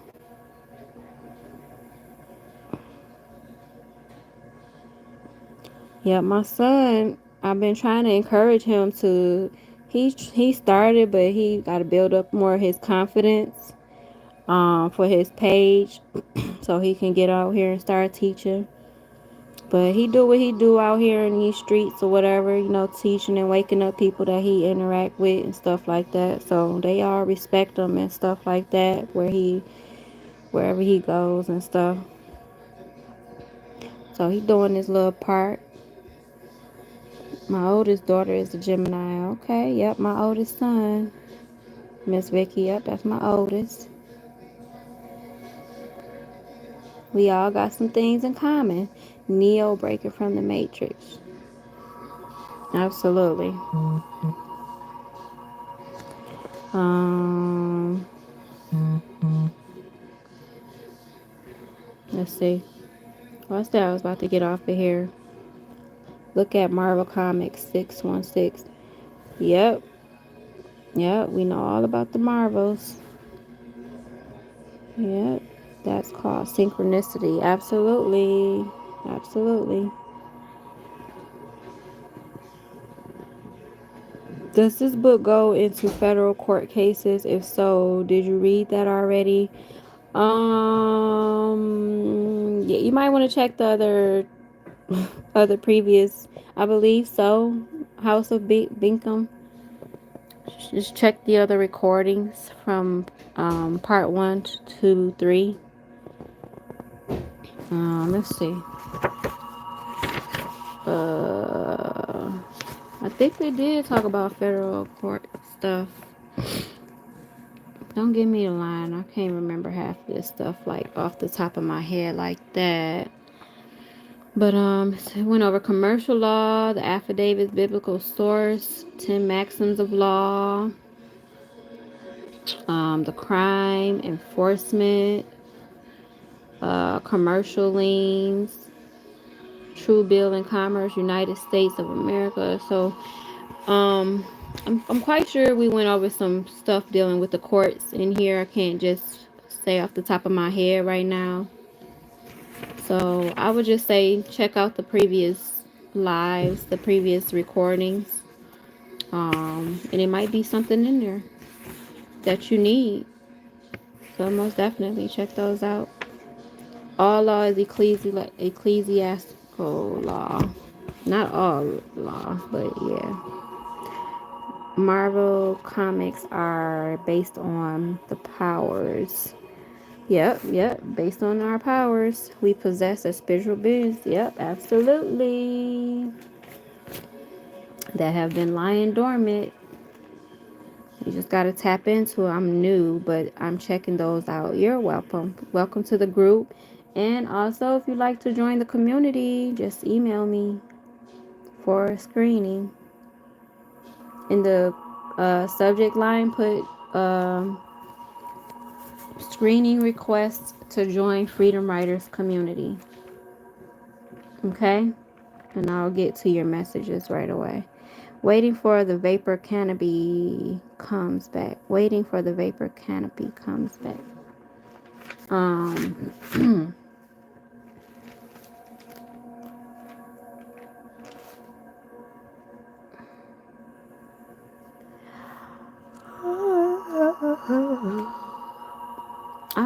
enjoy being on here with y'all. I'm probably about to get off though and get my mind prepared for the class, because my class has a pop quiz today. Well, it's not a pop quiz because they already know about it, but they have a quiz today, so I need to get prepared, make sure I got all my questions and stuff like that prepare for my class later on today. Marvel comics are based, oh yeah, we already read that. Make sure you use discernment. Absolutely. I gotta be discerning, y'all. Can't just be naive to every little thing. Somebody thought they was about to get me today, early this morning. But I'm too smart for that. I don't know why motherfuckers be trying me all the damn time. I might as well stop it. Just stop it. Stop with the fuck shit. You're not gonna catch me slipping whatsoever.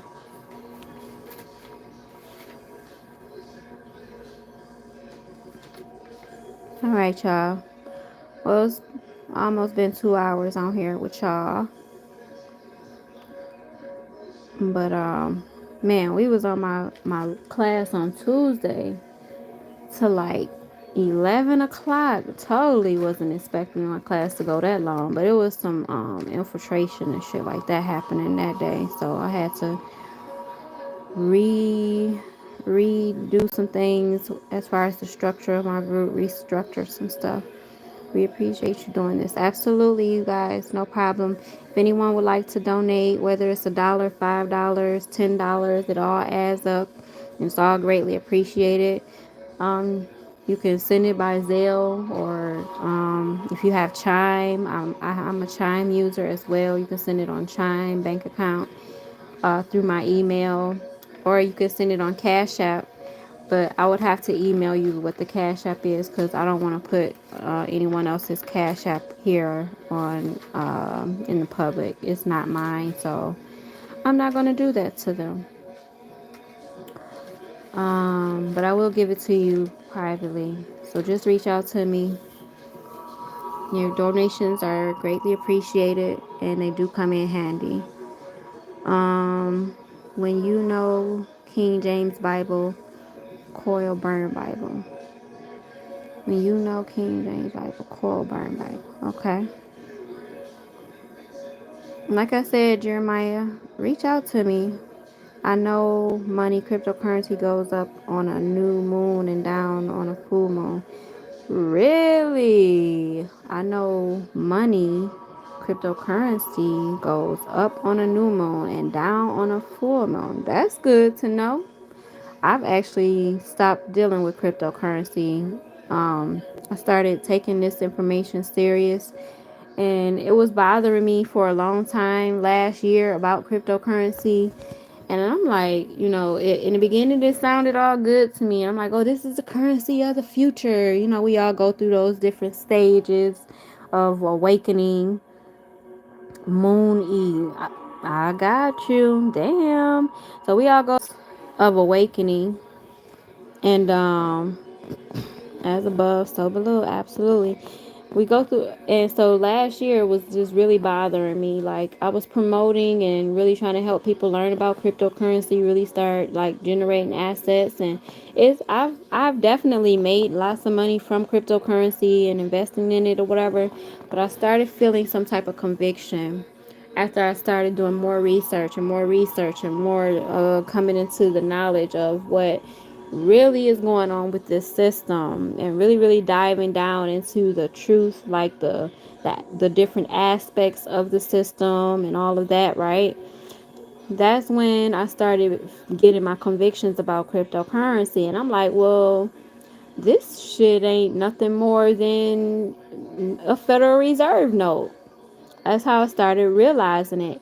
And I started realizing it like maybe a year or two, because I was, 2016 is when I got into cryptocurrency. And then that same year, no, not that same year, about a year later is when I started getting into acquiring physical assets like gold. and I was with this company called Carrot Bars, and we were able to buy gold in small increments and also make money or make, you know, residual income from it by sharing it, the opportunity with other people, you know, who always say, well, I don't know how to buy gold and blah blah blah, it's too expensive, I can't afford it, whatever. So we were teaching them about that. So then maybe a year or two after that, I got into the silver market. In 2020, got into the silver market, started buying silver, and then right when I got into the silver market is like right when I started feeling my convictions about cryptocurrency. So I don't really participate in the cryptocurrency space anymore. I have my little assets that I'm holding, and I'm gonna just deal with that for now and see what that does. But I got my precious metals, most definitely real money, physical money. I have a lawsuit against the Boy Scouts of America.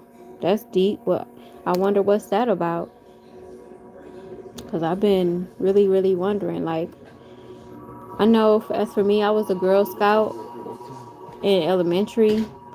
We weren't really like getting bothered with or stuff like that. But I know like now these little these organizations was designed for like child trafficking and sex trafficking type shit, where they were took over for those types of things. So I hope it's not nothing in regards to that. Jeremiah, What? he said he said I was abused in pack 222. Damn. Yeah.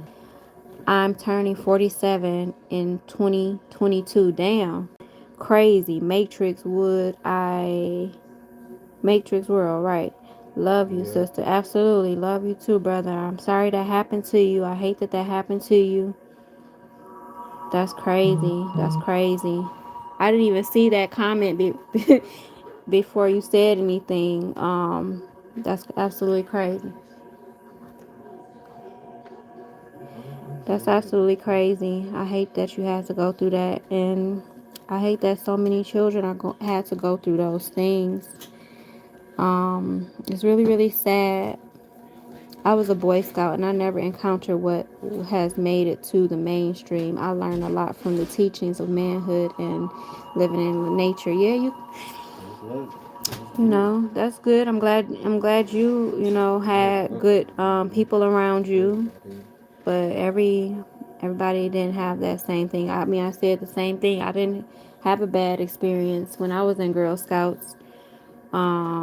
But I know like nowadays, you don't know what you're putting your kids into these organizations, whether it's basketball, football, nothing. You can't send your kids to none of these people because you don't know what the fuck they be doing.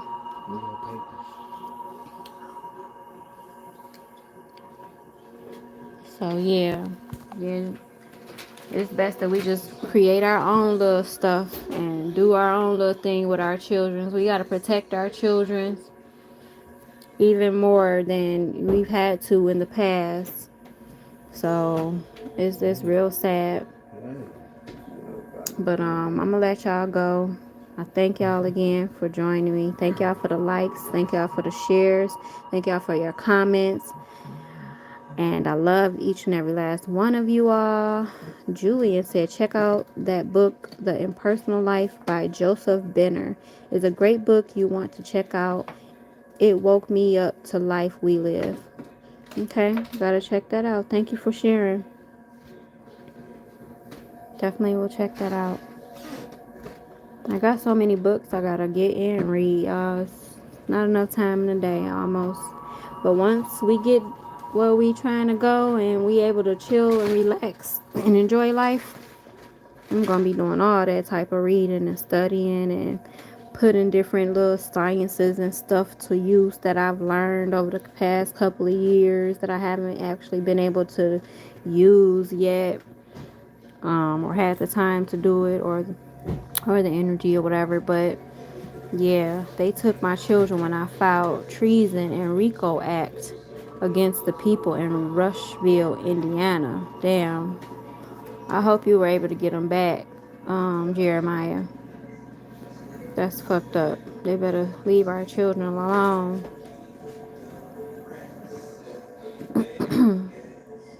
So, who are they, Jeremiah? Right. I guess he's talking about the cookie people. What's their name?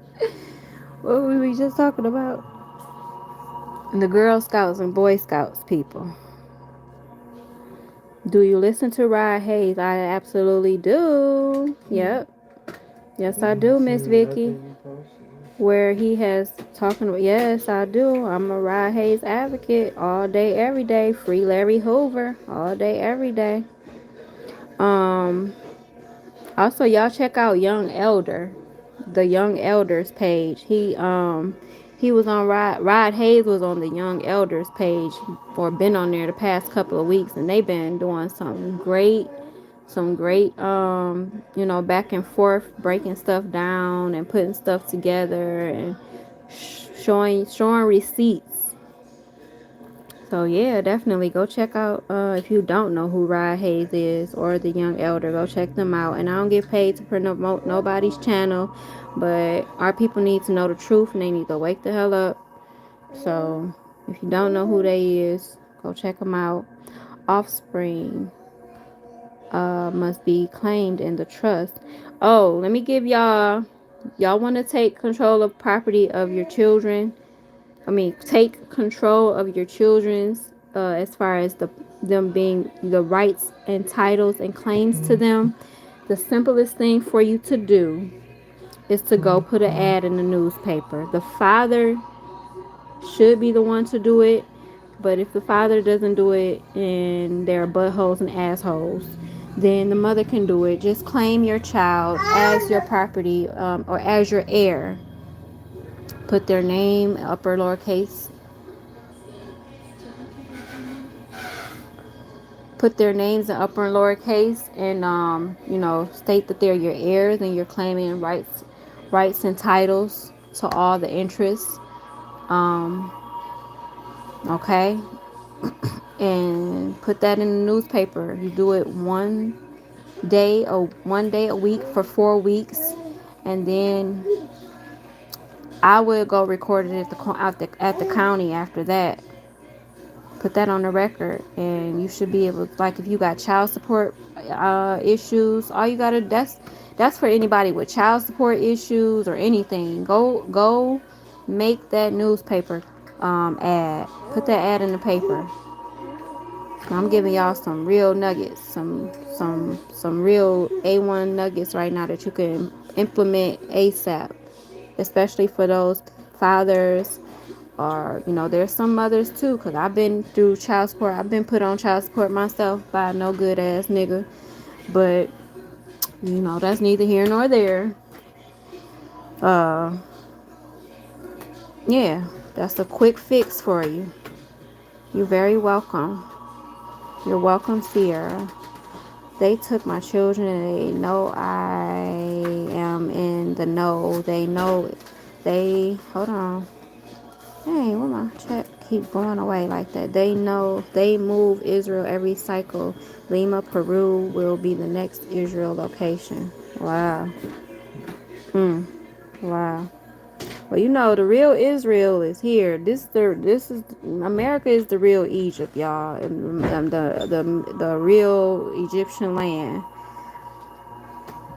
So all that bullshit that they doing, they can kiss my ass with that and all of ours. America, these are the real Egyptian lands here, and the adjoining islands, all the Americas, not just North and South America, all the Americas, or not just North America, but all of them, including Canada and the adjoining islands. That's all a part of the Americas. Carbondale, Louisiana. X marks the spot. Carbondale, Louisiana. That's true, Empress Shay. Yep. I have an exotic map I can show you all. Matter of fact, let me see. I think I sent it to somebody the other day. It's an exotic map that shows. So, any other questions? Oh shit! What the fuck going on? Okay. it shows, oh, come on. It shows like the states. I'm about to show y'all. This map is crazy.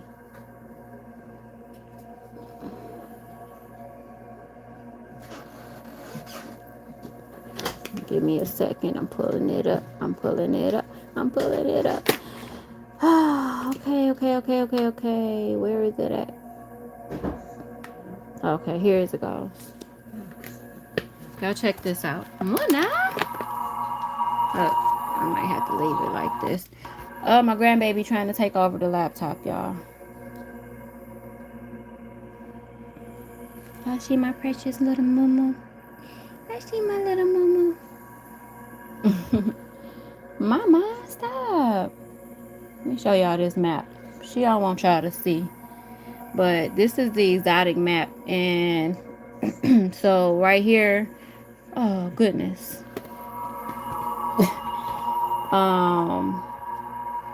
As y'all can see, like down here, it's calling Texas Palestine. Oh goodness. My grandbaby being a busybody.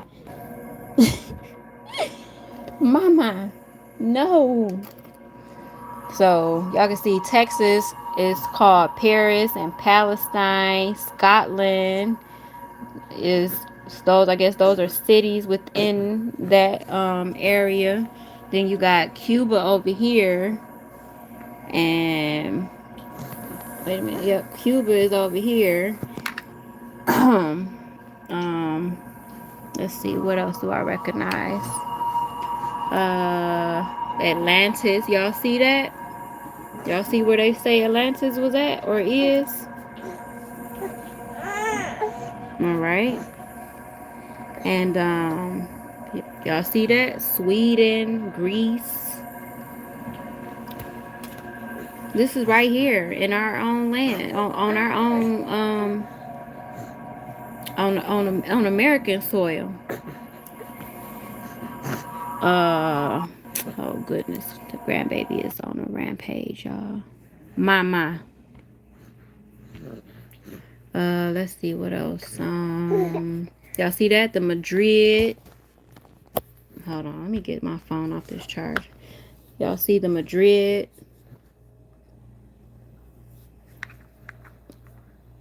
Denmark area, all of that. Edinburgh. Y'all see where it says Morocco was? This was the empire of Morocco. Y'all see that? I could teach y'all some shit now. I could show y'all some shit. Like, for real. We've definitely been deceived. My papa was a 33rd degree. Look at the future Navy map. Wow. New Madrid fault line. Let's see. Wow. Put Spring off name in an ad in newspaper. Yep. Claim them as heirs and place them on public record. And yep. Most definitely. That's how you do it. You want to claim all rights and titles to your property. Claim them as your heirs. Okay? Put that in the paper. So Jeremiah says it's where the path of totality eclipse crossing over America, Carbondale, Illinois, New Madrid fault line. Wow. My papa was a 33rd degree. An exotic map of the USA. Yep. Featuring towns that actually exist. Okay? New Zealand over there. So they basically plagiarized our land, you guys, and put them over in other states or whatever. You see this where it says Moab? This is crazy, ain't it, y'all? Samoa, California. That's California over there, right? The Samoa. Yeah, so we've been deceived like tremendously. I was riding on a truck with my husband one time, and we got lost in a town, and I think it was called Peru. I'm like, Peru? That's when I knew. I'm like, these motherfuckers here. Empress, how about 501-8C18? Let me see. Hi, Dari. Hi, Dari, Moon. Hi, Dari. All right. Uh-oh. Did she just turn my laptop off? Oh. Let me look that up. What are you asking me about it, Mr. Somebody? I don't know all these codes and stuff off rip. My mirror image of land. Exactly. That's basically what they do.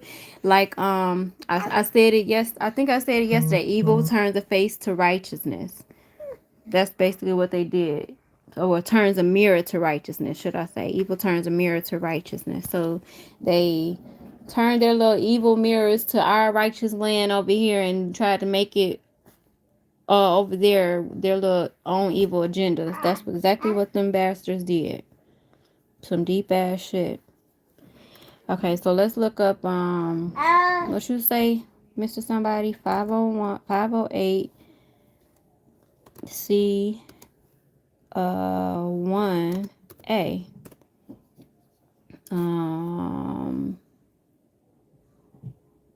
501. It's a church.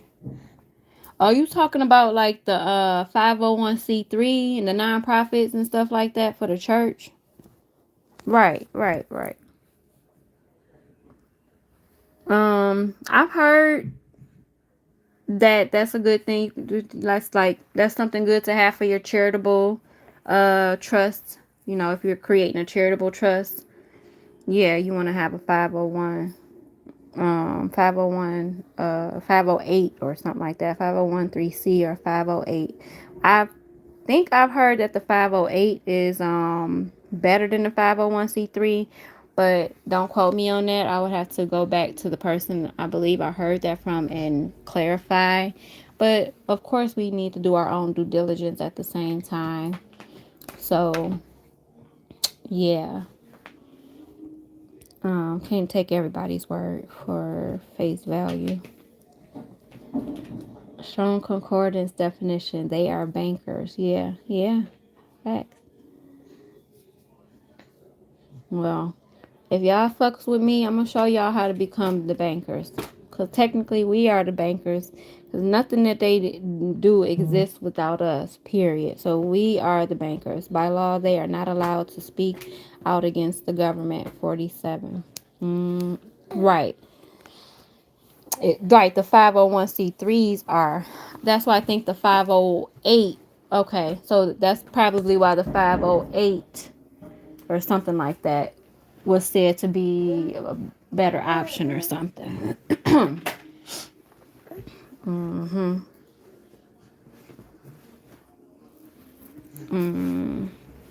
My grandbaby about to get on the rampage, y'all. So I'm about to get off here because, like, she like to get into stuff. And she's 6 months old and she is a little ball of energy. Yes, you are, Mama. Yes, you are. So I'm about to get off of here. Thank y'all again. I love y'all. I love y'all. Appreciate y'all. I'll see y'all probably tomorrow. I'll come back and finish the rest of the book so we can start fresh on a new book next week. Okay? So peace and love. Islam to everyone. You all enjoy the rest of your day. And I'll see you all on my next live.